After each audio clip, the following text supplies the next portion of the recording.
Welcome to Horsemanship 101 again today. Today, well, I had a couple of topics lined up, and we decided to do something a little different due to a real-life event that just took place.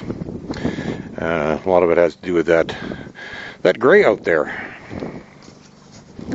Well, I decided to share this story with you because it's a real-life event. This is what happens, and it really ties together a lot of the things I've talked about. Not necessarily a good story either, by the way. That gray out there has been somewhat disrespectful for quite some time. His behavior has been escalating lately.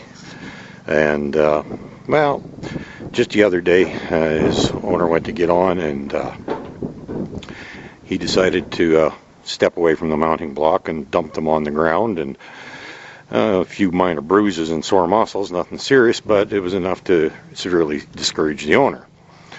Now, unfortunately, he's not a bad horse. He's an exceptionally smart horse, actually.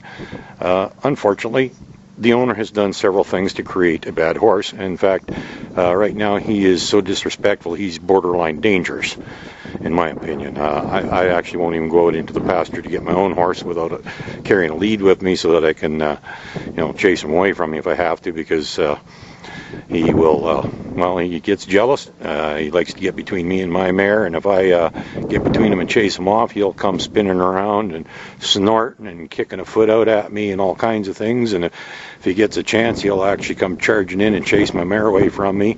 All kinds of things. Same horse, we had problems getting him to take a bit. I don't think the bit was really the issue in the first place, but anyhow. Problem is, lovey hugs and kisses and carrots aren't going to get a horse to listen to you. His owner's had a lot of problems with him. They've escalated. One of the things that's been taking place is, well, they've basically got frustrated to the point now where there's like, well, maybe this is too much horse for me. Well, maybe it is. I don't think he is, but for them, actually, right now, just about any horse would be too much horse because they aren't dealing with it in the right fashion. One of their solutions to the problem is send him off to a trainer.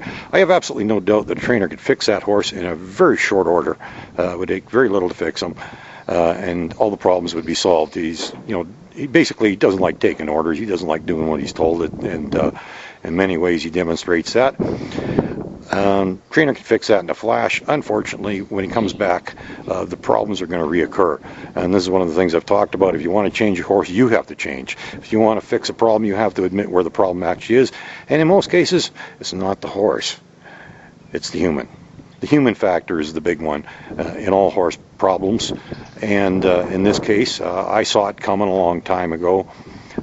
I tried to lead by example in a few ways, but you can't say too much to some people, and they just don't want to hear it. One of the things I said is, well, after they got dumped on the ground, is we can fix your problems. All you have to do is change a little. And I don't have time. Well, you got as much time as I do. Everybody's got time. That's one of those things I talked about in another video. The whole problem with them, ending up on the ground when they're trying to mount, I talked about that in my mounting video. Don't get a horse that's bigger than you can get on from the ground. Don't get a horse that's too big for you. Or get a little exercise and become a little more athletic, and so you can actually get on the horse from the ground. Anyhow, one of many things. And one of the other things I talked about, time. Everybody's got time. And in that particular case, you don't even need to spend a lot of time. It's just a matter of you change instantly. You just decide you're going to do things different, and then every time after that you do things different with the horse. A lot of the problems that he has, some of them could probably be fixed in a couple of minutes. In a matter of a couple of days, I think all of them could be solved, in my opinion. But, the owner doesn't recognize that their behavior has anything to do with his. They think that sending the horse to a trainer is going to fix the problem. Well, no. It may address the problem with the horse, but it's not going to fix the problem in the horse-human relationship that is causing the problem with the horse in the first place. So that's the next one. And another one of the things I talked about is horses are incredibly smart animals.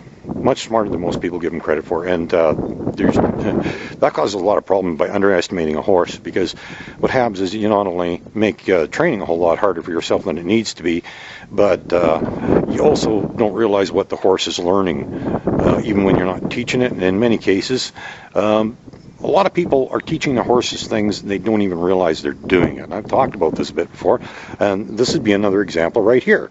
Is he learned a lot of things without actually being taught them, and what he has basically learned in most cases is if he resists, balks, cause problems enough, he doesn't have to do anything that he's asked to do. He doesn't like taking orders. He's bad that way, and in many cases his owner will just simply give up. As in the other day, they end up on the ground, and well, guess what?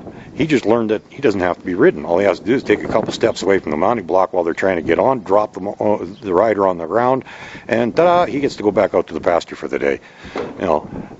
These are the things that horses learn. That's just one of many things. Anytime he gets away with something, and I've talked about this before, because people say, oh, you can quit anytime you want. I've addressed that in another video. No, you can't, because this is your product right here. You end up with a horse that won't listen to you, that won't do what you want it to do when you need it to do it, and it eventually learns that it can get away with whatever it wants. It doesn't have to be respectful to humans at all. I don't believe he's not aggressive dangerous, but he's gotten disrespectful to the point of danger. So, the owner is thinking of sending him off to a trainer. I don't think that's going to address the problem. The owner needs to be trained. The other thing is they're actually considering that maybe this is too much horse for him and it's time to make him go away. And in which case someday you might not see that horse out in the pasture anymore. But this is a story that ties a lot of things together that I've talked about before. And this is the unfortunate end result when you don't take that advice and don't follow through. Don't, be a leader, a strong leader.